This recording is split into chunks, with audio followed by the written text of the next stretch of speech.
Shalom. All praise to Yahweh Ba'ashem Yahushua. I wanted to bring this out. I have this article from a book, and I'm going to pull this precept out pertaining to this article that I'm going to start bringing out occasionally from this book that has over 178 years of American history in it. That would be the Edomites and the Israelites. So this is Deuteronomy 28:68. And the Lord shall bring thee into Egypt again with ships, by way whereof I spake unto thee. Thou shalt see it no more again, and there ye shall be sold unto your enemies for bondmen and bondwomen, slave men and slave women, and no man shall buy you, no man shall free you. Salakia, from this bondage. So real quick, I want to bring out this article that I have from this really incredible chronicle of history. And this is about the incredible rise of slaveocracy. This is the Edomites, so-called white man's articles from his newspapers, and these are pretty incredible. So I'm going to be pulling these out since there's a lot of babble as to whether or not my people, so-called Negroes, were over in America or came over here holding hands with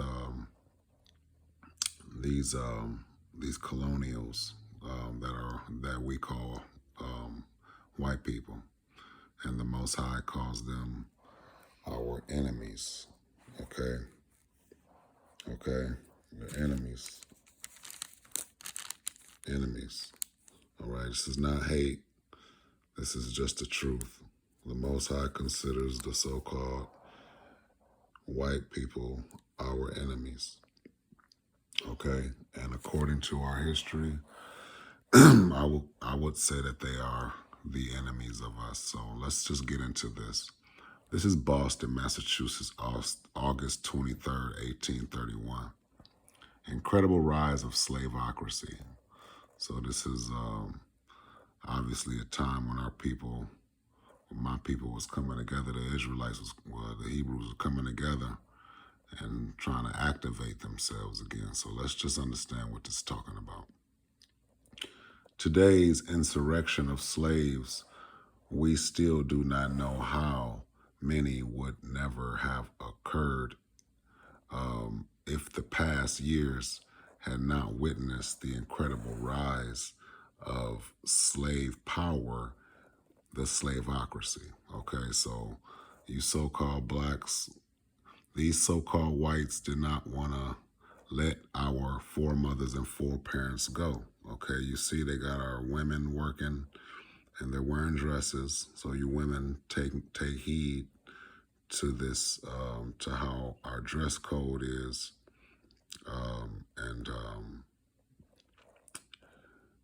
It says, some of us remember that slavery was dying in the years during and after the War of Revolution.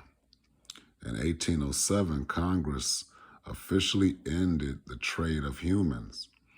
Emancipation was for Southern slavery in the Slovakia. Emancipation was proceeding slowly but surely in all the northern states. Many observers saw a death knell for Southern slavery and the shrinking demand for rice and tobacco. Industry and slaves. Okay. The invention in 1785 of the power loom in England. Okay. Now this is, hold on. Yeah, this is, I'm going to get into this.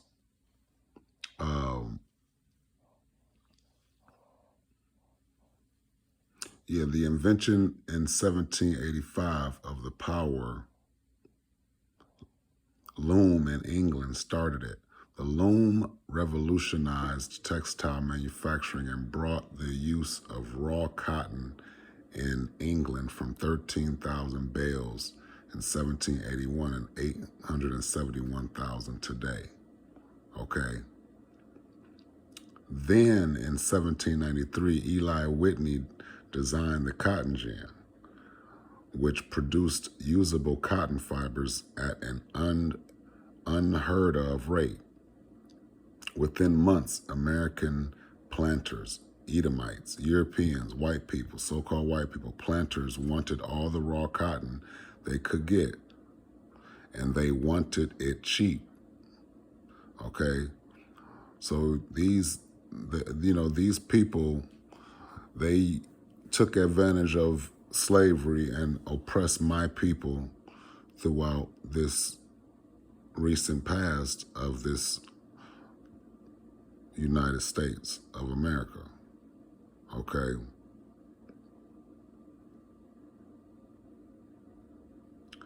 To buyers and sellers of humanity, okay, the answer was simple. Now, those are abolitionist slave traders. The answer was simple: slave labor. Okay, one of the first mechanical devices in the nation had assured the growth of slavery. Okay, and you see my people. Okay.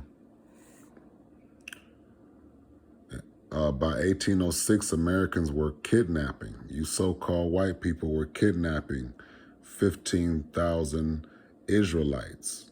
Of course, they classify us as Africans, but you so-called white people were kidnapping my people, the Israelites. Every year, 15,000 Israelites every year. By 1819, 15,000 slaves were carried to Virginia alone. Today, business is even better. As many as 150,000 slaves were smuggled every year into North and South America. Galveston, Texas has become a marketplace where plantation owners from all southern states buy their black laborers. Black women are often, Israelite women are often sold there for breeding. Okay, you wonder where this Jezebel spirit comes from, where this single mother spirit comes from. Our women are still breeders today because they just breed. Another reliable method slave owners use to increase their property holdings. And when I mean breeding, I mean single motherhood. A lot of this Jezebel spirit that's going on today with child support and everything, and that's just identity fraud. Most of these women are still having sex with the fathers, and they know where they are. But let me just keep going. And the production of cotton still increases. Prices seldom fall below 15 cents a pound. And this year, the South is expected to produce 1,000 bales, or Salakia, 1,000,000 bales. Huge plantations are growing up in the soil-rich land of Alabama and Mississippi. All right, to obtain more fertile land for planting, American so-called white people, slaveholders, have settled the Louisiana Territory and Texas. So you so-called white people, this is your news articles, okay? And the news used to be more, more descriptive and more honest. Where is prohibition? Men are making fortunes growing cotton. Perhaps for this reason, the American prohibition of the slave trade in 1807 has been ignored by our government.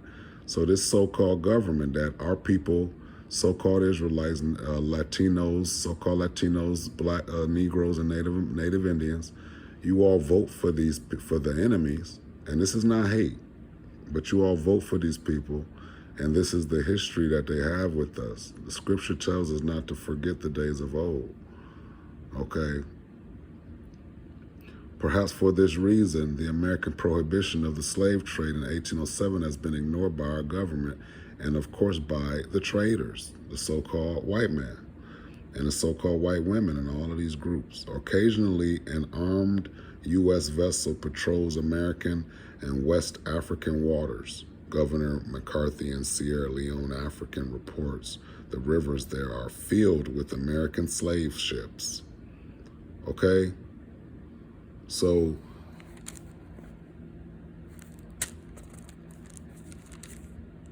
and the Lord shall bring thee into Egypt again with ships, by way whereof I spake unto thee. Thou shalt see it no more again, and there ye shall be sold unto your enemies for bondmen and bondwomen, and no man shall buy you. Okay? And here we are over here talking about, look at this. The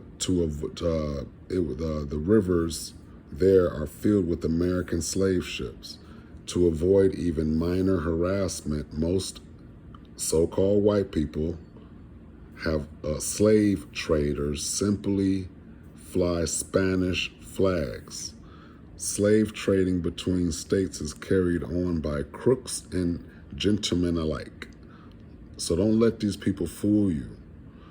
The vilest traders of all obtain their Africans, their Israelites, from thieves and kidnappers. The notorious Morel gang, for one, roams the woods kidnapping slaves and freedmen.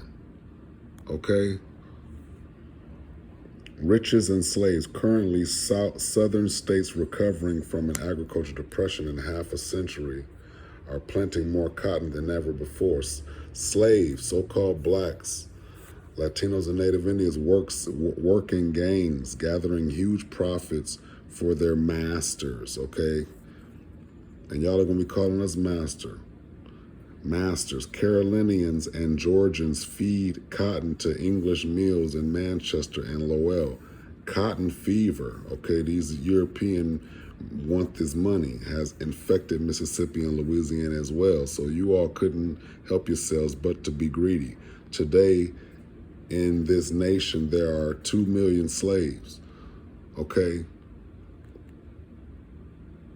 I want you all to really just, this is the history of our enemies. And this is what they did to our foremothers and forefathers. Now, this is not hate. This is the truth. This is not hate.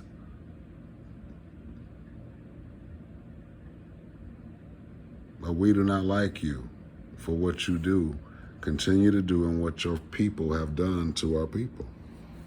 Okay? And the scripture, and the Most High don't like you. So I hope this has been edifying. Okay?